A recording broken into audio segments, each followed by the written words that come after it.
আসসালামু আলাইকুম রহমতুল্লাহি আবরাকাতু। সুপ্রিয় দর্শক শ্রোতা ভাই বোন, দেশ কিংবা প্রবাস যে যেখান থেকে দেখছেন সবাইকে আমন্ত্রণ জানাচ্ছি ভাইরাল টিভির ফেসবুক পেজ থেকে।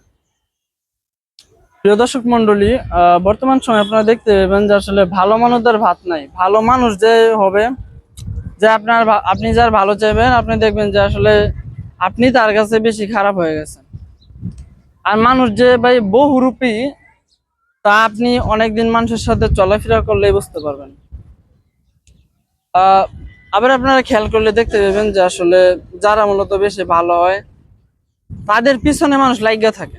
আপনি যত চাউরা হবেন, আপনি ধরেন যে প্রভাবশালী হবেন, আপনি যত ধরেন যে খারাপ কাজে লিপ্ত থাকবেন, আপনার সাথে যতটা শত্রু না থাকবে তার চেয়ে বেশি শত্রু থাকবে যে মূলত ভালো কাজ করে, যে মূলত মানুষের ভালো চায়। আল্লাহ ইসলামের মধ্যে আর কি নবী করিম সাল্লাল্লাহু আলাইহি ওয়াসাল্লাম বলছেন যে প্রত্যেক ভালো কাজে সদকা স্বরূপ।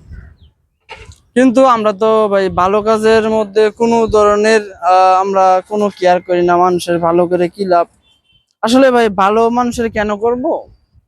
ভালো মানুষের এই জন্য করব যে আখিরাতের মধ্যে বারজাকের জীবনে আল্লাহ আপনার আমার ভালো করবে।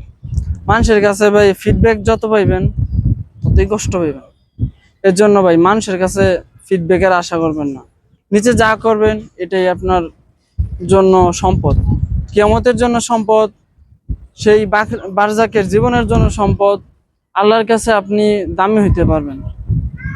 তো ভাই এতটুকুই বলবো, মানুষের কাছে প্রত্যাশা করবে না। প্রত্যাশা এমন এক জিনিস, যে জিনিসটা আপনাকে কষ্ট ছাড়া কিছুই দেবেন।